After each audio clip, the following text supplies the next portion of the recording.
যেমন মুকুটমণি অধিকারীকে, যেমন কৃষ্ণ কল্যাণীকে, যেমন বিশ্বজিৎ দাসকে হারিয়েছিলাম লোকসভায় দল বদলুদের, একইভাবে তাপসী মণ্ডলকে যদি তোলামূল প্রার্থী করে আমাকে কিছু করতে হবে না, হলদিয়ার তোলামূলীরাই ওকে বিসর্জন দেবে। ওকে শুধু নয়, ওর ফ্রেন্ড শ্যামল মাইতিকেও বিসর্জন দেবে। তাপসী মণ্ডল যিনি আপনার হাত ধরে সিপিএম থেকে বিজেপিতে গেছিল, তিনি আবার তৃণমূল কংগ্রেসে জয়েন করছেন। এই বিষয়টা আমার কাছে অনেক পুরনো।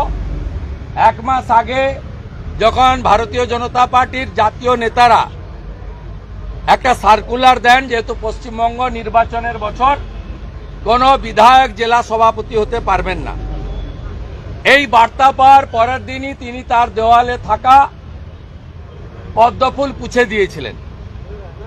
অতএব এটা আমাদের কাছে নতুন নয়, আমরা উই নো ইট।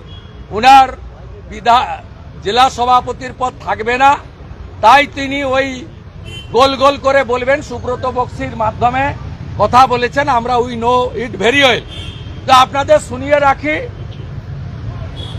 যেমন মুকুটমণি অধিকারীকে, যেমন কৃষ্ণ কল্যাণীকে, যেমন বিশ্বজিৎ দাসকে হারিয়েছিলাম লোকসভায় দল বদলুদের, একইভাবে তাপসী মণ্ডলকে যদি তোলামূল প্রার্থী করে আমাকে কিছু করতে হবে না, হলদিয়ার তোলামূলীরাই ওকে বিসর্জন দেবে। ওকে শুধু নয়, ওর ফ্রেন্ড শ্যামল মাইতিকেও বিসর্জন দেবে।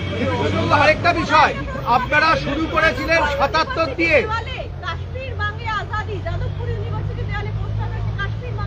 আমরা গতকাল মিছিল করেছি, 16 তারিখ নাগরিক কনভেনশন করব, 18 তারিখের পরে পথে নামবো। বলুন, আপনারা যখন শুরু করেছিলেন 77 জন, এখন হলো 65, যদি খুব ভুল না করি।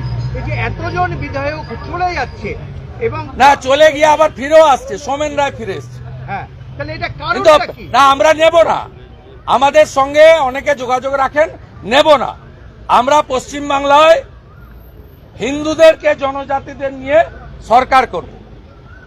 আমরা এখানে সংখ্যায় যাই থাকি না কেন, তারপরেও তো তৃণমূলকে সাসপেন্ড করতে হয়, এলওপি কে 9 মাস বাইরে রাখতে হয়, প্রতিদিন হাউস খুললে বিজেপির এমএলএদেরকে তাড়াতে হয়, বিধানসভার বাইরে সাসপেন্ড করতে হয়।